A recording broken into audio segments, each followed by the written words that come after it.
Dag. Hvad kalder man en fuld frø? Det er en sprittusse. Dag. Hvad tager en flyvemaskine på, når den fryser?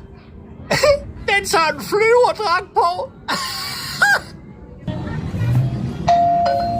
Dag.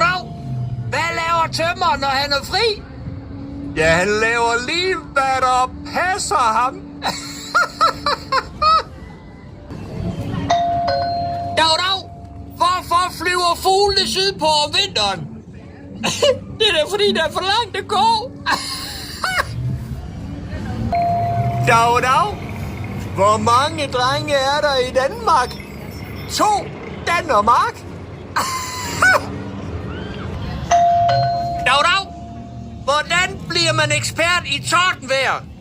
Ja, man tager da et lynkursus.